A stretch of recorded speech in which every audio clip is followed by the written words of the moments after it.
And bring the cutting board, fuck.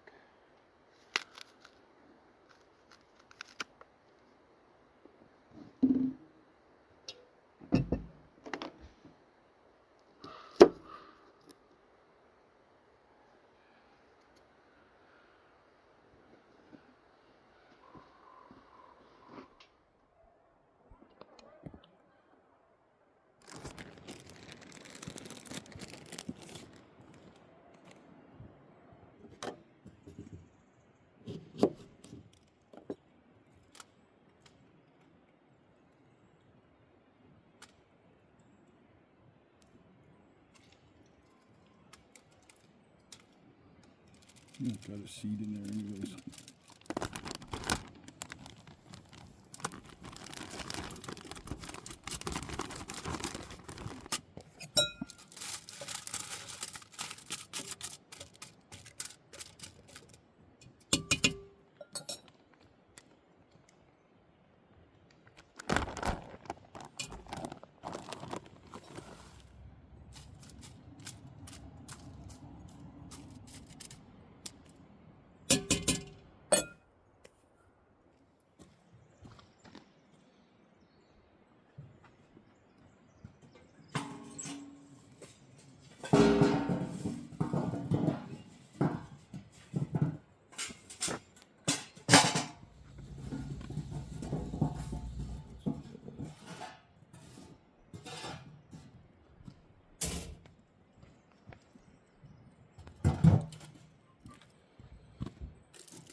morning. Got the apple crisp. Got the oven in there, burning away. If any of you have watched my previous shows, you'll recognize my Fiskars and also my Fiskars saw. I've seen this puppy in several movies, but as you can see, the blade is a little bent, a little kink in it there. So my lovely partner in crime there must have been listening to what I was saying, because my birthday was last week, and she got me this new silky gombo saw. This is essentially the Cadillac of bushcraft saws. I'm really excited about it. I haven't even cut anything with it. It is so darn sharp.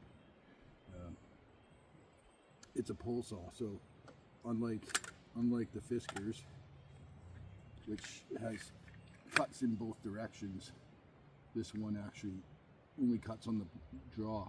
But yeah, I'm really looking forward to this. Probably it's about time for another shelter video, and with this little puppy, I'm excited to see what she can do. But for today, I'm just going to we're making this apple crisp. Is that a, you know, the title of this show is to find your friends, and through the community that has arisen from the Diagolon group,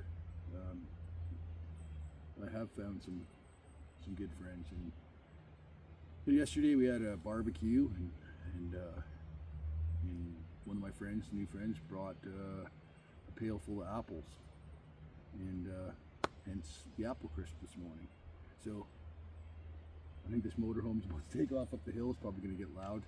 I'm just sitting at the provincial park here doing this, so we'll see how this turns out. I'm really excited to try this.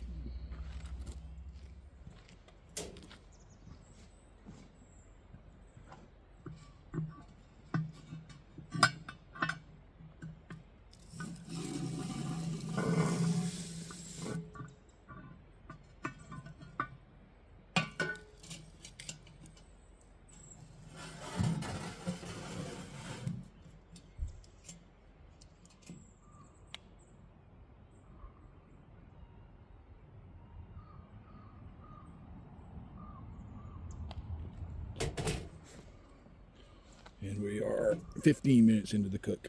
So I thought I would explain some of the different equipment and tools that I use with this Dutch oven. And there's a few things that you really do need. There's some things that you don't really need, but these are basically what I think is important here. First and foremost is some heavy leather gloves. These are got these at Canadian Tire. I think they were $25 or something. They're just heavy leather welding gloves. Very important. And what these are sitting on is a wire mesh table. It's good to have that. I mean, there's lots of hot coals and embers and stuff flying around, so I do have a plastic one, but I got this little metal one for exactly this. So another item that may not be something you really need, but you know, a laser thermometer, a touchless thermometer, so you know, it'll tell you exactly what temperature you're running at. You know, it's, some guys don't really, I mean, obviously they don't, everybody use that, but you know, I like to have it around. I have a little garden trowel. It's great for moving around ashes, coals, that sort of thing. You can see my barbecue tongs, and you can just see by the heat scorching on the blades. I mean, that's just from moving coals. I don't really keep these in the fire much, so these are long handled, and definitely those are like a requirement, because you don't want to be handling coals. This is a pot lifter.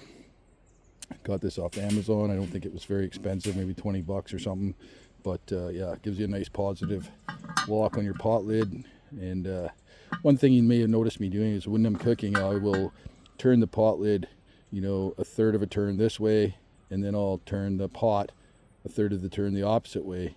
and that keeps the coals on the food, the temperatures even. So when you got like this, for example, where you got a bunch of coals piled up and not evenly spread around, it helps even out the heat in the cook. So that's the pot lifter. I mean, you can also use it for raking your coals under and preparing your stuff. The next item that's pretty important is this little trivet here. So this is also doubles as a lid lifter. You can just get it under there, and, you know, it doubles as a lid lifter or a pot lifter, whatever you want. But the important thing is, and the beauty of this is, when you're going to check your food, such as this, which I'm about to do right now, you grab your pot, and instead of putting it on the dirty ground, you got a trivet you can put it on. See, you can put it right on that trivet and it won't burn, whatever. But the nice thing is it keeps the bottom of the pot lid clean and ash free. You can see the butter starting to melt in there, so we'll get that back on there. What else? Oh yeah, so this thing's great too, because the way that it, with the handle on the lid, so if you had it like this, it wouldn't obviously work. But when you have it this way, you can actually take this lid, flip it upside down, and use it as a grill. Sorry, not a grill, a griddle. So you can cook your bacon or eggs or whatever in that. Chimney starter, again, not necessary, but really important for developing good heat on your coals. They come in, there's cheap ones, there's expensive ones. This one's a Weber. That's kind of middle of the road, but yeah, that's something you really want to do. Something that might be overlooked often is the quality of your briquettes. So I've tried a few different briquettes. These are, this is Weber brand briquettes.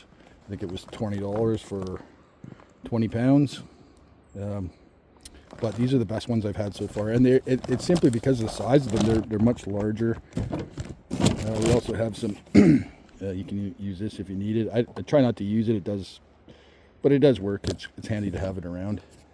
And oh, one more thing, the tray. So you can see I got this metal tray here, and you can use a garbage can lid or whatever, but this metal tray is really good because it allows you to keep your coals off the dirt. One thing you don't want to do is drop hot coals in the sand or in the dirt and have people walking around with unprotected feet. Those, as I showed you earlier, those coals, I mean, you imagine you stepped on that bugger, you're going to be regretting it, right? So yeah, that's important. Coal management is really important. There's actually a formula for figuring out how many coals you would use to achieve a certain temperature. It's really simple. This is a 12-inch Dutch oven, so the formula is 12 times 2, so you would use 24 briquettes, and you use 1/3 of them underneath the pot, 2/3 of them on top. So you'd start with 8 underneath, 16 on top, and that's supposed to get you about 350 degrees. So that's the trick with that. I do have a probe. You know, if I'm cooking meat or something in there, I would stick a probe in there, Bluetooth probe or a wired probe or something, just to monitor the temperature of the meat. It's quite interesting how you can control the heat in this thing. It's just the best type of cooking, I think. Yeah. Okay, we're 20 minutes in. These briquettes are still looking really good. I mean, it's always good to have extra briquettes ready in case, you know, you need to adjust the temperature. You want to pay attention that oh yeah, look at those, they're still red hot. So that's making some good heat right now. So I don't really know if I'll be needing these ones, but just be careful. Another thing is you really shouldn't even come near this thing if you're wearing shorts or sandals.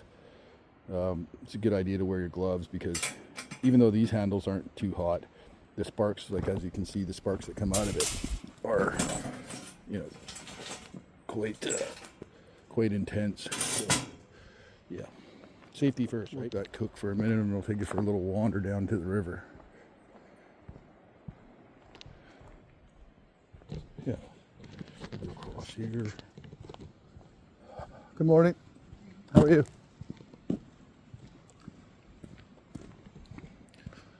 These people just left their campsite, so I'm going to make sure that they didn't leave anything behind, because sometimes that happens and you find some cool stuff.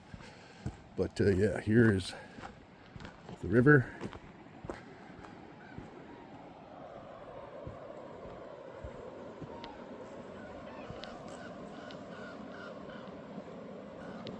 couple of ravens down there arguing. It's quite low.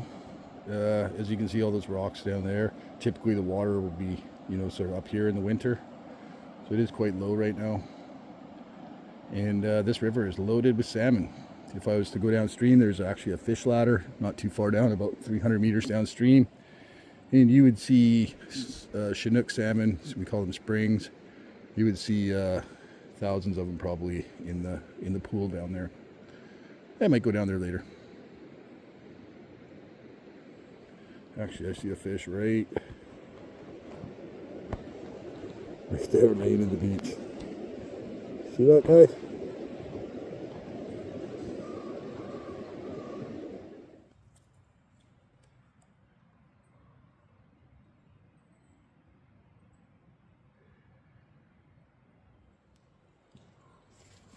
Morning.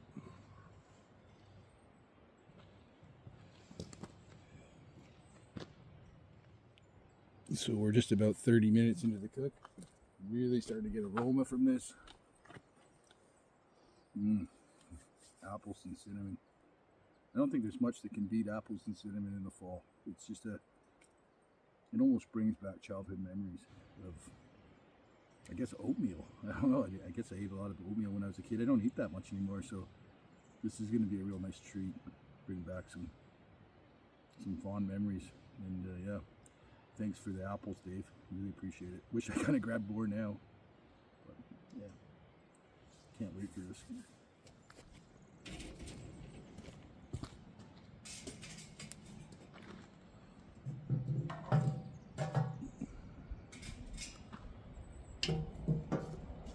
So they say every briquette you add increases the temperature by 25 degrees Fahrenheit. So we're probably doing pretty good right now, temperature wise. But I'm just gonna put a couple more on here just because I got them. But I'm thinking this thing's gonna be close to being done soon. But we'll put these on anyways.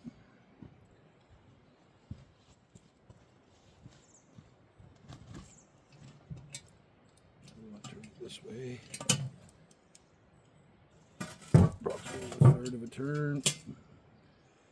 And go back this way.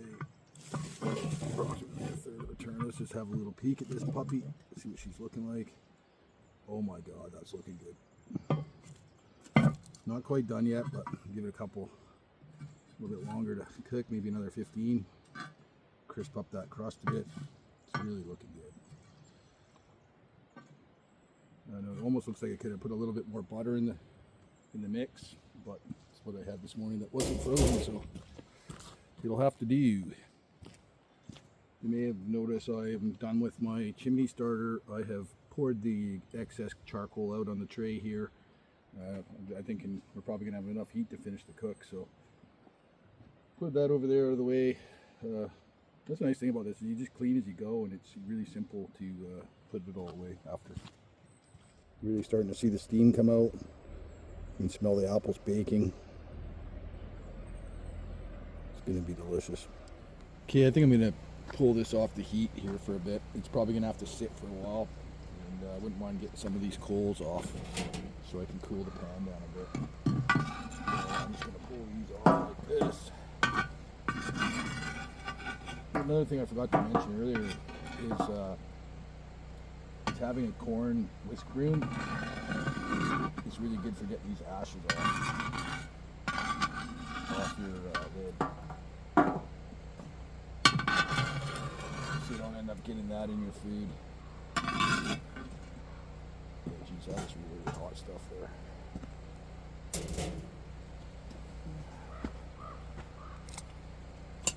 Yeah, let's just move this over here.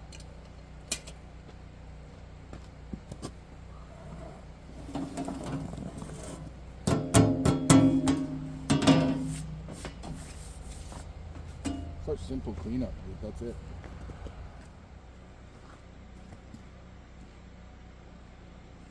Well, there's my final result. Well, she's certainly cooked. I probably could have used a little bit more butter. I'm thinking.